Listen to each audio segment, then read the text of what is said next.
வணக்கம், welcome to cinema பெட்டி YouTube channel. Varalakshmi நடித்து இன்னைக்கு ரிலீஸ் ஆன படம் கொன்றால் பாவம். இந்த படம் எப்படி இருக்குது அப்படிங்கிறது தான் நாம் இந்த வீடியோவில் பார்க்க போகிறோம்.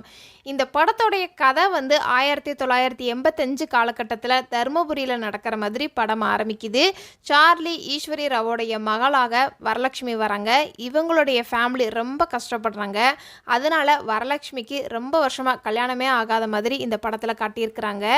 அதே மாதிரி கடன் பிரச்சனை காரணமாக குடும்பம் ரொம்ப வறுமையிலையுமே இருக்குது. இந்த கட்டத்தில் சந்தோஷ் பிரதாப் வழி போக்குனா ஒரு நாள் வரலட்சுமி வீட்டில் தங்குற மாதிரி ஒரு சிச்சுவேஷன் அமையுது. அதே சமயத்தில் சந்தோஷ் பிரதாப் கிட்ட நிறைய நகை பணம்லாம் வச்சிருக்கிறாரு. இந்த விஷயம் வரலட்சுமி ஃபேமிலிக்கு தெரிஞ்சிருது. வரலட்சுமியும் சந்தோஷ் பிரதாப்பை கொலை பண்ணி அவர்கிட்ட இருந்து பணம் நகையெல்லாம் எடுத்துடலாம், அதுக்கப்புறம் நம்ம ஃபேமிலி ஓரளவுக்கு செட்டில் ஆயிரும் அப்படின்னு வரலட்சுமி ஃபேமிலியில் இருக்கிறவங்க எல்லாருமே நினைக்கிறாங்க. கடைசியில் என்ன ஆச்சு அப்படிங்கிறது தான் இந்த படத்தோடைய மீதி கதை. இந்த படத்தில் நடிச்சிருக்கிறவங்க எல்லா ஆக்ட்ரஸோடைய பர்ஃபார்மன்ஸுமே கதைக்கு கூடுதல் பலமாகவே இருக்குது அப்படின்னே சொல்லலாம். அந்த அளவுக்கு இந்த படத்தில் எல்லாருமே சூப்பராக நடிச்சிருக்கிறாங்க. இந்த படம் ஃபுல்லாகவே ஒத்த வீட்டை சுற்றியே நடக்கிறதுனால ஒவ்வொருவரும் போட்டி போட்டு நடிச்சிருக்கிறாங்க. யதார்த்தமாகவே குடிகார அப்பாவா சார்லி வழக்கம் போல் நடிப்பில் அசத்தியிருக்கிறாரு. சார்லியை பொறுத்த வரைக்கும் இந்த படத்தில் அவர் நடிக்கலை, இந்த படத்தோடைய அந்த கதாபாத்திரமாகவே வாழ்ந்திருக்கிறாரு அப்படின்னு தான் சொல்லணும்.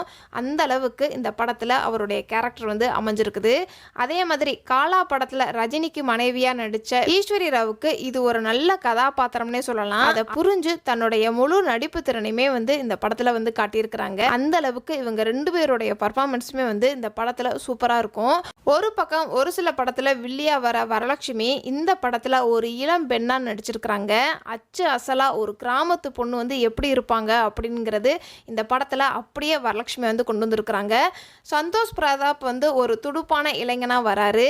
இவர் வர சீன்ஸ் 1-2 சீன்ஸ் தியேட்டர்ல கைத்தட்டலையுமே வாங்குறாரு. இவங்களை தவிர தங்கதுரை, மனோபாலா, சென்றாயன்னு ஒரு சில காட்சியில் வந்தாலும் ஆடியன்ஸ் மத்தியில் நல்லாவே பதிகிற மாதிரி தான் வராங்க. படம் ஃபஸ்ட்டு ஸ்லோவாக இருந்தாலுமே அடுத்தடுத்து என்ன ஆக போகுது அப்படின்னு பரபரப்பு ஆடியன்ஸுக்கு கொண்டு வந்திருக்கிறாங்க. ஆசை பேராசை அதிகமானால் மனுஷன் என்னெல்லாம் செய்கிறான் அப்படிங்கிறது இந்த படத்து மூலமாக காட்டியிருக்கிறாங்க இந்த படத்தோடைய டீம். ஒரு மனுஷனுக்கு பேராசை வந்துச்சு அப்படின்னா அவன் எந்த எல்லைக்கு வேணாலும் போவான் அப்படிங்கிறத ஸ்க்ரீன் பிளே மூலமாக காட்டியிருக்கிறாங்க. படம் முழுக்க வசனங்களும் நல்லா இருக்குது. கிளைமேக்ஸ் காட்சிகள் சூப்பராக இருக்குது இந்த படத்தில்.